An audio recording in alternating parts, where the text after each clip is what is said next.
Hola, buenas a todos. Esto es una charla que hemos montado desde la editorial Kyrie. Voy a presentar un poco a los diferentes autores que tenemos aquí en esta charla. Bueno, en primer lugar tenemos a Miguel Redondo. Miguel es un profesor y autor de cómic, de tira cómica. Bueno, si queréis, luego vamos hablando un poco los diferentes trabajos que ha ido realizando. Tenemos a Pepe Carrasco, que Pepe es docente, novelista y también guionista de cómic. Hola Pepe, ¿qué tal? ¿Qué tal? Tanto Francis Marín, que es artista y director editorial de la editorial Kyrie, de la editorial que hoy nos reúne, y Joan Solís, que es el director de Kyrie. ¿Qué tal, Joan? ¿Cómo estás? Hola, ¿qué tal? ¿Cómo estáis? Bueno, la idea de esta charla es un poco presentar lo que está en trabajo en Kyrie en aspectos de cómic, pero más que hablar en general de las obras que están en proceso, lo que estamos planteando es un poco hacer una charla, una conversación entre todos para plantear un poco no sé, el proceso creativo del cómic, cómo se lleva en diferentes aspectos, plantear cosas directamente con formas digamos, formatos distintos que hay en el cómic, la tira cómica, un poco de dónde viene y plantear esto como una conversación, como una charla en la que podemos plantear, pues, más o menos un poco cómo son los procesos que están llevando a cabo. Pero aparte, ¿no? Aparte de que podamos ver el trabajo que hace Miguel Redondo como Pepe Carrasco con las obras que están haciendo en Kyrie, ver la producción o cómo ellos trabajan, que va a ser muy interesante, la metodología, que también son muy diferentes porque aunque están trabajando en un medio, en el mismo medio que es el cómic, cómo el cómic es tan abierto y tan extenso como para que haya muchas posibilidades de trabajo y muchas formas de trabajar, ¿no? Y es interesante no confrontar estas dos formas de trabajar, pero sí ver que los fundamentos que al final se crea para crear este producto, ¿no? A mí me gustaría que que empezáramos primero con un pequeño homenaje, porque ha fallecido hace muy poco Fer y Kino, y que hiciéramos un poco un homenaje a estos grandes autores que han sido referentes, yo creo que para todos los que estamos aquí y internacionalmente aquí, ¿no? Imaginaros la repercusión que ha tenido, ¿no? Y hay una cosa en común que tenía Fer, que es en común con Miguel Redondo y Pepe Carrasco. Yo creo que esto es interesante en cuanto a que Fer era profesor de historia.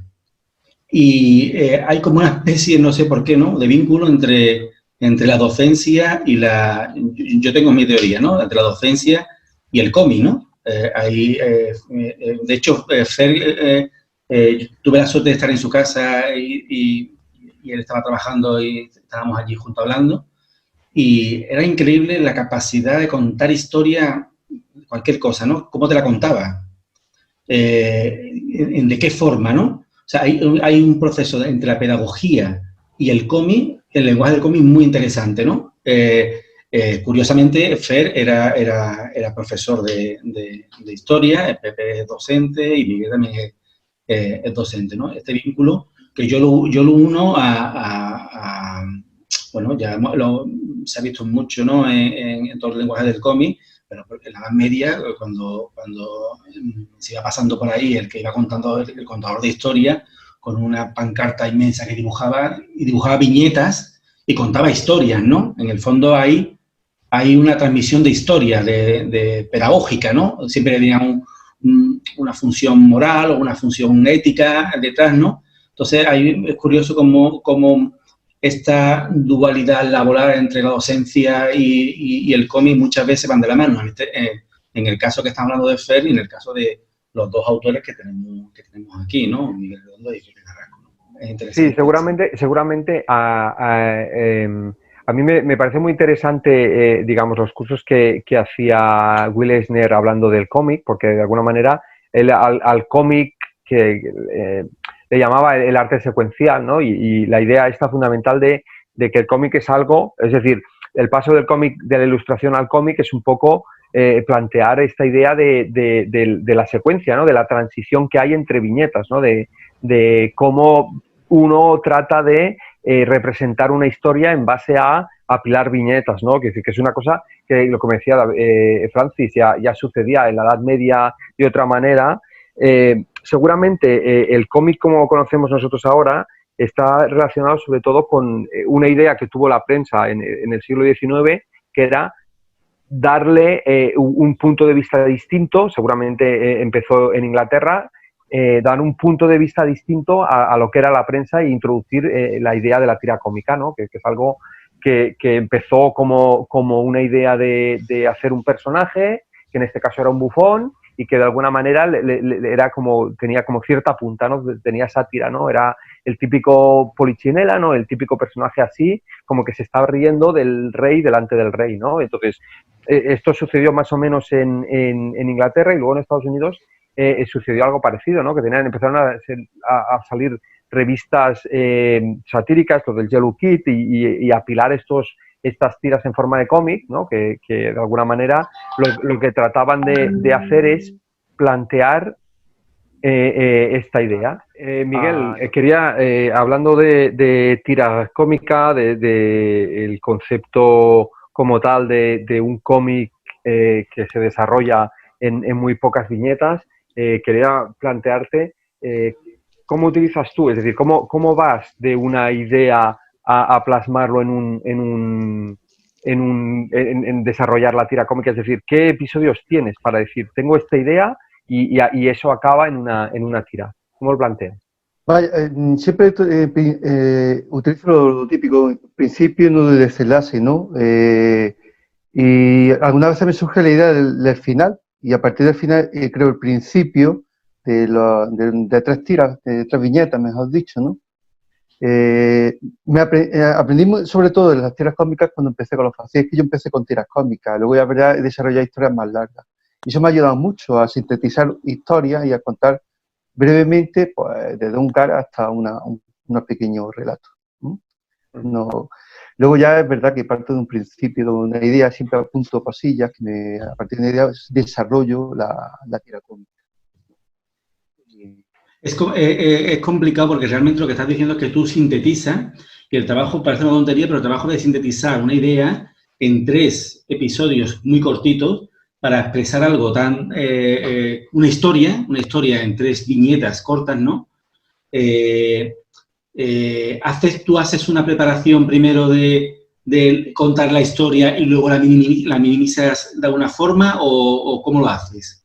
También parto que una tira cómica es como una tira, es cómico. No lo mismo, me he dado cuenta cuando ya he hecho ya historias un poco más serias, necesito mucho más viñetas, necesito ya realizar un cómic, una historia más desarrollada. Pero la tira cómica es más, yo creo que es más fácil trabajarlo cuando hablas de humor, tiras de humor, ¿no? Más que historias largas, ¿no?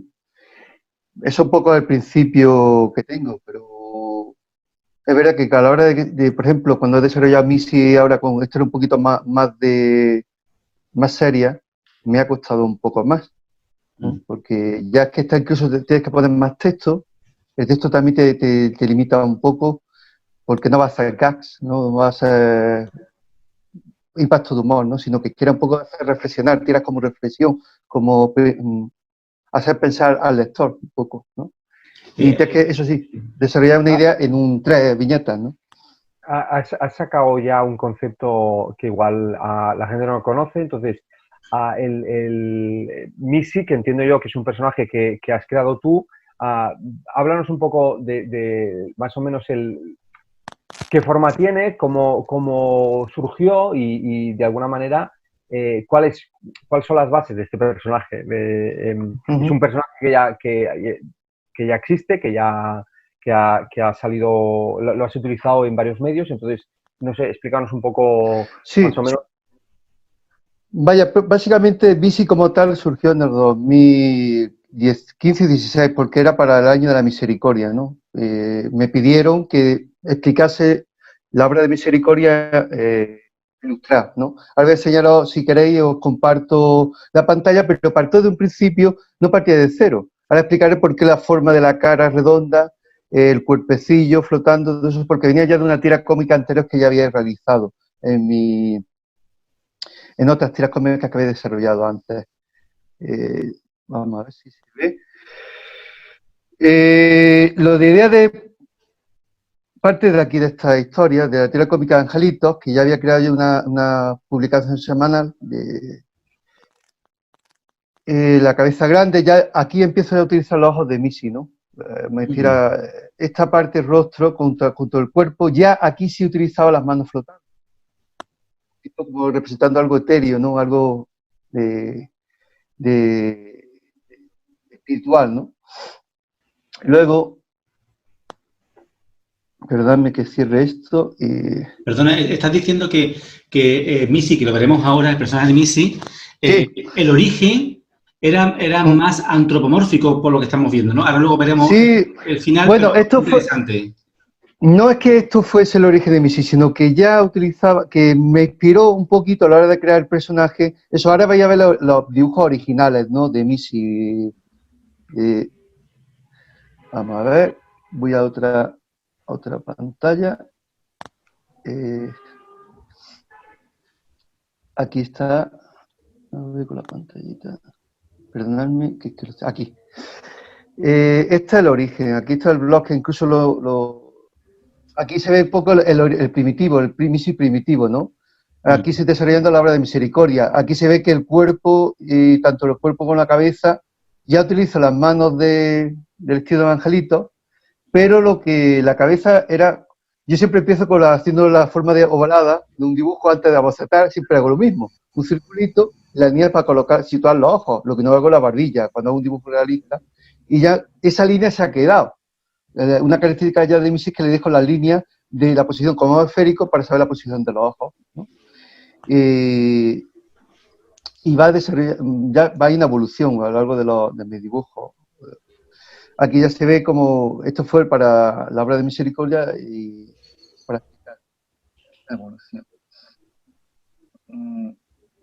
La sensación que me da, perdón, es como que has llegado a directamente sintetizar una cosa muy clara y concreta, que es, yo empiezo bocetando y lo dejo prácticamente en la idea primigenia, ¿no? Sí, me he quedado en el boceto, me he quedado un poco, ¿no? En el boceto. Aquí se ve, no sé si se ve, lo veis, el desarrollo de cómo el personaje, un poquito, la estructura, ¿no? De cómo es principal el concepto, ¿no? Que luego lo que es interesante de la caracterización del diseño del personaje es que me gusta, lo principal del personaje es la cara, lo expresivo de la cara, ¿no? Y por eso las manos, no me importa el brazo. Es verdad que me costó, al principio son manoplas, luego es verdad que algunas cosillas me costaba para dar movimientos, pues le puse ya dedos como estilo de Mickey, como el anterior también Angelitos, que ya lo había desarrollado.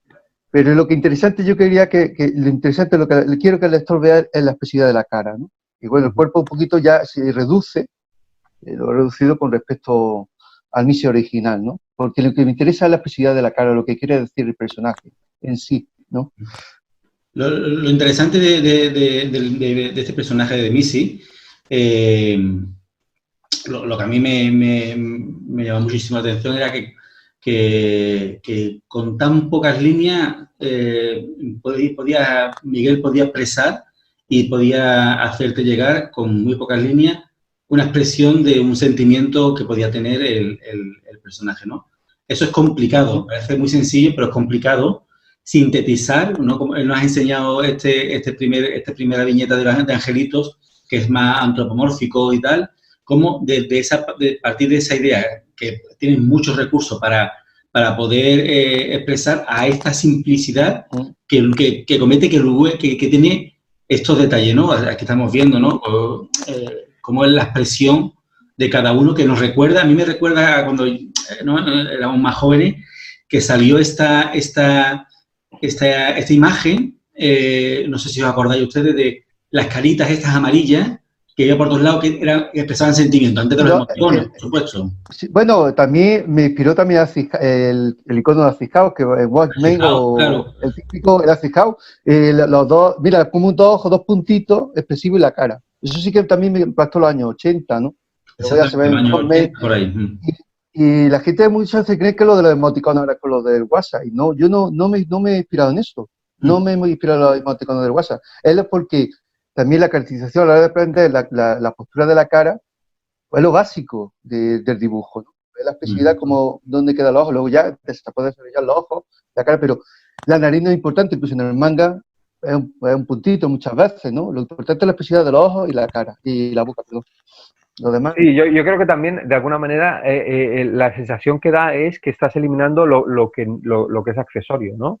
Es decir, de alguna manera, a mí lo que me transmite es un poco, es la idea de decir, este personaje quiere transmitir cosas muy concretas, pero no hace falta que tenga detrás, es decir, no hace falta que sea un niño que uno piense que tiene una historia y no sé qué, ¿sabes? La sensación que da es como que, bueno, que parece como más un vehículo, ¿no? Para transmitir una idea. Sí, y sobre todo, bueno, a mí el interés ¿no?